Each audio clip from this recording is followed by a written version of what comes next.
Dano Paulin, nos éléphants restent sereins et déterminés malgré l'environnement délétère que veulent susciter certains esprits chagrins pour déstabiliser nos joueurs, c'est la phrase choc de la directrice de communication du ministère de la Promotion des Sports et du Développement de l'économie sportive, Madame Yao Lidi, lors de sa rencontre mercredi avec la presse. Par cette déclaration, l'on constate que la tutelle refuse d'assumer sa part de responsabilité du fait de la délocalisation du match de la Côte d'Ivoire contre le Malawi, comptant pour la 4 journées du tour préliminaire du Mondial 2022, stade de l'Amitié Générale Mathieu Kérékou de Cotonou au Bénin. Une phrase, choquante et vindicative, quand on sait que le problème ne concerne les joueurs qui sont d'ailleurs gérés par la Fédération Ivoirienne de Football, FIF, mais une affaire d'infrastructure sportive, stade de Yamoussoukro, que l'Office National des Sports, ONS, a annoncé sa finition et prête à accueillir les rencontres internationales.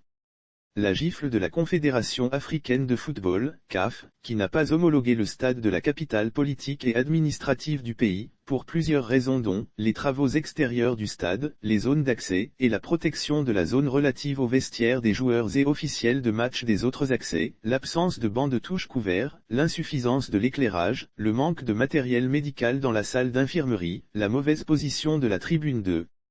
Presse et surtout l'inexistence d'un certificat de sécurité, ne devrait pas être une occasion pour la tutelle de créer des polémiques inutiles, mais à tirer les leçons pour ne pas qu'un tel cas ne reproduise, concernant les autres stades en construction pour abriter la CAN 2023.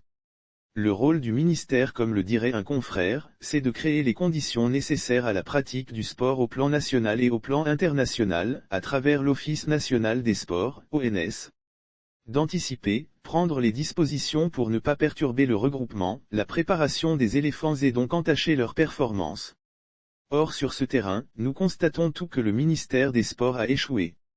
La preuve, le pays pourtant stable au plan politique et social, doit délocaliser ses prochains matchs à l'extérieur et c'est cela la réalité.